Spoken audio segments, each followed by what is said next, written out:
Bon, et bonjour messieurs, dames, et je m'appelle Maria Real Garcia et aujourd'hui j'ai le plaisir de vous présenter mon travail qui porte sur le pédantisme dans deux œuvres de Molière, c'est une des figures les plus importantes du XVIIe siècle en tant que dramaturge.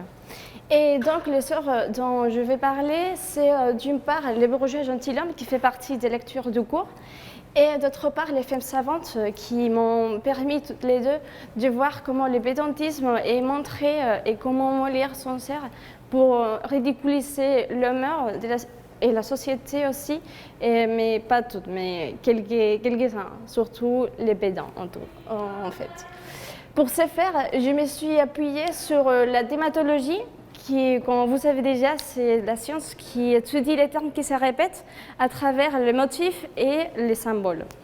Et je me suis renseignée dans les œuvres de Trousson et de Pierre Brunel. Et en fait, Trousson, il définit un motif comme un concept qui désigne soit une certaine attitude, soit une situation de base impersonnelle. Et Pierre Brunel, à son tour, il définit les termes comme une constante autour de laquelle gravitent les interprétations et de l'ordre particulier et qui se définit par son caractère général, voire abstrait. Et bon, une fois la méthodologie expliquée, je procède à montrer mon hypothèse et qui consiste à constater si le pédantisme est présent dans les deux œuvres et si tous les personnages sont pédants et si la logique elle est présente aussi dans les œuvres. Bon, et pour commencer l'étude approfondie, il faut d'abord que je vous explique et que vous sachiez qu'est-ce qu'un pédant et qu'est-ce que le pédantisme à l'époque, c'est-à-dire au XVIIe siècle. Pour ce faire, j'ai cherché les mots dans la version de l'Académie française et j'ai aussi trouvé intéressant de voir comment Michel de Montaigne, qu'on a déjà étudié, montre et donne son avis et son définition à lui de qu'est-ce qu'un pédant. C'est-à-dire, Montaigne, c'est quelques siècles avant, surtout concrètement dans la Renaissance, d'accord ? En fait, il dit des pédants que les dédaignent qu'entraînant une vie de mœurs basse et vile après le vulgaire. Et il dit aussi qu'ils picorent la science dans les livres et ne la logent qu'au bout de leurs lèvres pour la mettre au vent.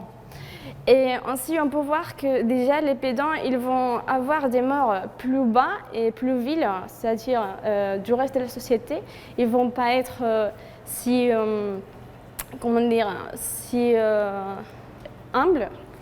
Et de notre côté, ils vont, s'ils sont de sagesse, parfois ils ne l'ont même pas, et elle va être très superficielle. Et cela est très bien montré dans les exemples. Pour voir comment cette définition est reflétée dans les œuvres de Molière, j'ai choisi deux motifs. Et déjà le discours linguistique pédant qui est montré dans les attitudes pédants qui montrent les personnages pédants, ils veulent toujours avoir raison. Et un autre motif, c'est l'affectation de pédantisme dans les manières parce que les personnages pédants vont devenir irrespectueux lorsque l'on contredit ce qu'ils disent et lorsque on n'est pas d'accord avec eux. Et c'est très bien reflété dans le cas des bourgeois gentilshommes parce que, en fait, Monsieur Jourdain, il est le bourgeois gentilhomme, il est le personnage pédant par excellence. Et il dit à sa femme, voulez-vous dire impertinente, il n'a pas moyen de vous rendre à être raisonnable. Elle, par contre, qui incarne tout à fait la logique, elle va dire, c'est vous qui n'avez pas moyen de rendre sage et vous allez de folie en folie. Et si on voit très bien que M. Jourdain, il va avoir toujours raison, faisant référence au discours linguistique pédant. Et on voit aussi que lorsque M. Jourdain contredit ce qu'il dit, il a recours au manque de respect qui sont très récurrentes tout au long de l'œuvre. Et c'est ici que l'on voit ce côté respectueux et très significatif du pédantisme dans les manières. Et en ce qui concerne les symboles, j'en ai remarqué aussi deux. Dans le cas de bourgeois gentilhomme, ce sont les vêtements qui produisent une apparence qui n'est pas forcément celle de notre propre personnalité. Et ici dans l'exemple, on voit très bien quand il dit je me fais habiller aujourd'hui comme les gens de qualité. Par conséquent, dès qu'il est avisé comme les gens de qualité, il pense qu'il est devenu un aristocrate. Mais en fait, il reste toujours un bourgeois et il ne peut pas rien faire. Il peut rien faire par rapport à ça. Et dans le cas des femmes savantes, je soulignais le meuble parce que c'est vrai qu'un meuble plein de livres peut donner l'apparence de sagesse, mais cela n'est pas vrai. Et c'est ici que l'on voit aussi la dualité de paraître-être. Et je veux bien comparer. Et dans les femmes savantes, Chrysale, qui est le mari d'une femme savante, qui c'est Philamante, il dit vous devriez brûler tous ces meubles inutiles et laisser la science au docteur de la ville. C'est-à-dire, peu importe combien de livres tu as, parce qu'en fait, c'est que des savoirs superficiels et ça ne sert à rien, en fait. Et parce qu'elle est une femme savante, mais on voit que sa sagesse n'est pas pragmatique. Et aussi, je veux bien souligner deux proverbes. Dans le cas de bourgeois gentilhomme, c'est l'habit ne fait pas les moines, c'est-à-dire c'est que l'apparence qu'on a n'a rien à voir avec ce qu'on est, pas forcément.